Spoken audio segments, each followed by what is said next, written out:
সানোয়ার হোসেন সজীব।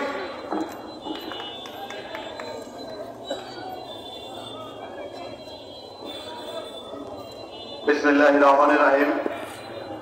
ঐতিহ্যবাহী সখীপুর তালতলা চত্বরের কৃষক শ্রমিক জনতা লীগ কর্তৃক আয়োজিত আজকের এই ঐতিহাসিক জনসভা সম্মানিত সভাপতি সখীপুর উপজেলা কৃষক শ্রমিক জনতা লীগের সংগ্রামী সভাপতি আলহাজ আব্দুল সবুর খান, আজকের এই বিশাল জনসভার প্রধান অতিথি কৃষক শ্রমিক জনতা লীগের প্রতিষ্ঠাতা সভাপতি মহান মুক্তিযুদ্ধের জীবন্ত কিংবদন্তি, সারা বাংলার খেটে খাওয়া মানুষের একমাত্র আস্থার ঠিকানা, দুস্থ মাতার দুস্থ সন্তান, পরম পূজনীয় নেতা বঙ্গবীর কাদের সিদ্দিকী বীরুত্তম।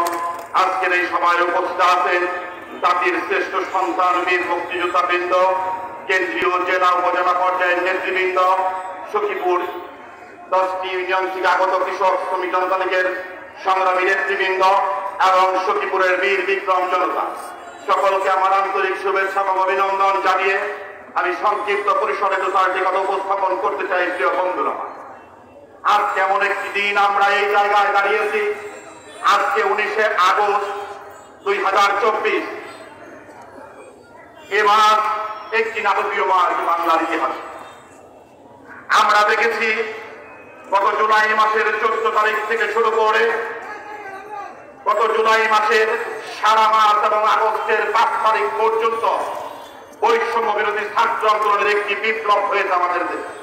সেই বৈষম্য বিরোধী ছাত্র আন্দোলনের বিপ্লবে যারা শহীদ হয়েছেন, সাইদ সহ সকল শহীদদের বিদেহী আত্মার মাগফিরাত কামনা করছি।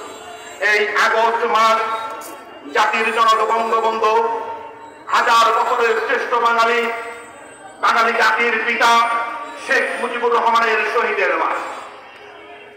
1975 সালের 15ই আগস্ট জাতির জনক বঙ্গবন্ধু সহ যারা ধানমন্ডির 32 নম্বরে শহীদ হয়েছিল সকল শহীদদের বিদেহী আত্মার মাগফিরাত কামনা করছি। 1971 সালের বীর মুক্তিযুদ্ধে যারা শহীদ হয়েছেন সকল বীর মুক্তিযোদ্ধাদের বিদেহী আত্মার মাগফিরাত কামনা করছি। 2 লক্ষ মা বোন সম্ভ্রম হারিয়েছিলেন, সেই মা বোনদের প্রতি সচিত্রে সম্মান জানাচ্ছি। 1975 সালে 15ই আগস্ট জাতির জনক বঙ্গবন্ধুকে হত্যার পর বঙ্গবীর কাদের সিদ্দিকী বীরুত্তমের নেতৃত্বে সেদিনকে প্রতিরোধ যুদ্ধ হয়েছিল। সেই প্রতিরোধ যুদ্ধে যারা শহীদ হয়েছিলেন সকল শহীদদের বিদেহী আত্মার মাগফিরাত কামনা করছি। প্রিয় বন্ধুরা আমার, আজকে 2024 সাল। আজকে আমরা সারা বাংলাদেশে জনপ্রতিনিধি শূন্য হলাম। প্রিয় বন্ধুরা আমার, আজকে দুপুরের পরে আমরা সরকারি টেলিভিশনের চ্যানেলের মাধ্যমে জানতে পারলাম সারা বাংলাদেশের 495 উপজেলা এবং 327টি পৌরসভার চেয়ারম্যানদেরকে বরখাস্ত করা হয়েছে। এবং আমরা 2024 সালের 5ই আগস্টে দেখতে পেলাম শেখ হাসিনার সরকারের পতন হয়েছে। প্রিয় বন্ধুরা আমার, আমরা যা রাজনীতি করি তিনি কে? বঙ্গবীর কাদের সিদ্দিকী বীরুত্তম। এই বঙ্গবীর কাদের সিদ্দিকী বীরুত্তমকে জীবিত মুক্তিযোদ্ধাদের মধ্যে সারা পৃথিবীতে শ্রেষ্ঠ মুক্তিযোদ্ধা বঙ্গবীর কাদের সিদ্দিকী বীরুত্তম। এই বীরুত্তম কে? আজকে কাদের সিদ্দিকীকে নিয়ে আপনারা অনেক কথা বলেন, একটু বোঝার চেষ্টা করবেন। প্রিয় বন্ধুরা আমার, 1991 সালে যখন খালেদা জিয়া প্রধানমন্ত্রী হিসেবে শপথ নিয়েছেন, আমরা ছোট বয়সে দেখেছি সেই অনুষ্ঠানের দাওয়াতে ছিলেন প্রথম সারির রাষ্ট্রীয় অনুষ্ঠানে বঙ্গবীর কাদের সিদ্দিকী বীরুত্তম। 1993 সালে যখন আওয়ামী লীগ সরকার এসেছে, সেই শেখ হাসিনার সরকারের শপথ অনুষ্ঠানে, প্রধানমন্ত্রীর শপথ অনুষ্ঠানেও সেদিন আমরা লক্ষ্য করেছি প্রথম সারিতে ছিলেন বঙ্গবীর কাদের সিদ্দিকী বীরুত্তম। 2007 সালে যখন মঈনুদ্দিন ফখরুদ্দিনের সরকার এলো, সারা দেশের সকল রাজনৈতিক নেতারা যখন লুকিয়েছিলেন, তখন দেখেছি সেই সরকারের প্রথম সারিতে দাওয়াতে ছিলেন আমার নেতা বঙ্গবীর কাদের সিদ্দিকী বীরুত্তম। গত 7 তারিখে আমরা কি দেখতে পেলাম? সখীপুরবাসী সহ সারা দেশবাসী। প্রিয় বন্ধুরা আমার, 5 তারিখে একটি গণঅভ্যুত্থানের মাধ্যমে শেখ হাসিনা সরকারের পতনের পর রাষ্ট্রীয় ভবনে যখন একটি অন্তর্বর্তীকালীন শপথ অনুষ্ঠান হলো, সেই শপথ অনুষ্ঠান আমরা দেখতে পেলাম আজকে যিনি আমাদের দেশের প্রধান, রাষ্ট্রের প্রধান, দেশের প্রধান, অন্তর্বর্তীকালীন সরকারের প্রধান, আজকে ডক্টর ইউনূস ডক্টর ইউনূস সাহেবের একজনের বাণী ছিলেন আমার সত্যীয় নেতা বঙ্গবীর কাদের সিদ্দিকী বীরুত্তম।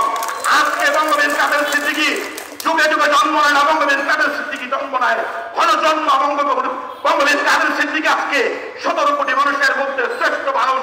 আমি অন্তর্বর্তীকালী সরকারের প্রধান উপদেষ্টাকে এই সখীপুরের মানুষের পক্ষ থেকে ফেরত জানাই। এই জন্য সেদিন তিনি শপথ অনুষ্ঠানের পরে দাঁড়িয়ে জীবিত মুক্তিযোদ্ধাদের মধ্যে সর্বশ্রেষ্ঠ মুক্তিযোদ্ধা বঙ্গবীর কাদের সিদ্দিকী বীরুত্তম, বঙ্গবীর কাদের সিদ্দিকী বীরুত্তমকে ফেরত জানিয়ে আমি মনে করি তিনি সমগ্র বাংলাদেশের মানুষকে তিনি ফেরত জানিয়েছেন। সাংবাদিক বন্ধুরা আমার, আজকে বঙ্গবীর কাদের সিদ্দিকী বীরুত্তম যেখানে অন্যায় তার প্রতিবাদ করেন কাদের সিদ্দিকী, যেখানে এই দুঃশাসন তার প্রতিবাদ করেন কাদের সিদ্দিকী, যেখানকার মানুষের কষ্ট সেখানে ছুটে যান বঙ্গবীর কাদের সিদ্দিকী বীরুত্তম।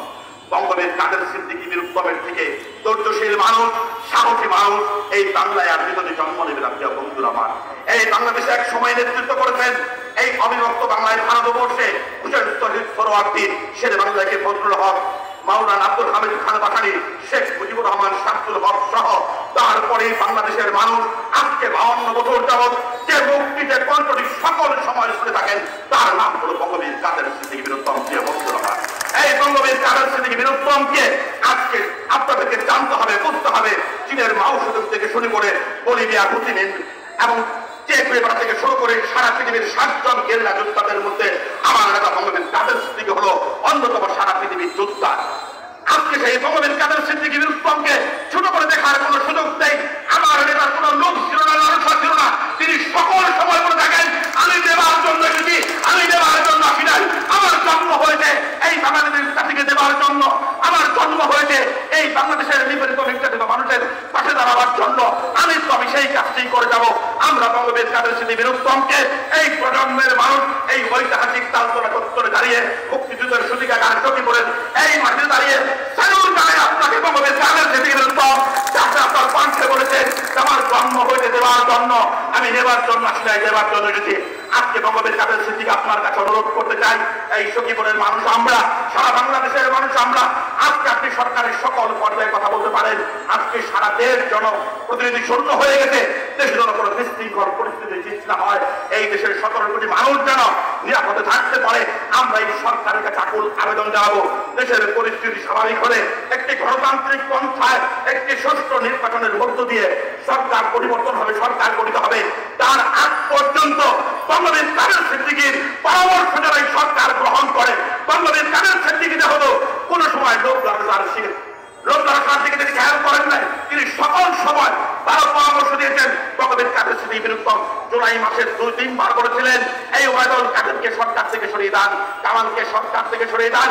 মাননীয় প্রধানমন্ত্রী শেখ হাসিনা, কোন শেখ হাসিনা আপনি বাঙালি জাতির কাছে ক্ষমা চান? আমি বিশ্বাস করি সেই দিন যদি আমার নেতা বঙ্গবীর কাদের সিদ্দিকী বীরুত্তমের কথা তৎকালীন প্রধানমন্ত্রী শেখ হাসিনা শুনতেন, আজকে দেশের এই অবস্থা হতো না। আজকে দেশের বৈষম্য বিরোধী ছাত্র আন্দোলনের ছাত্র বন্ধুরা যে দাবি করেছিল তার থেকে কম পরিমাণ কোঠা যদি দেওয়া হতো, তারপরে হয়তো তারা সেই দাবি তখন মেনে নিত।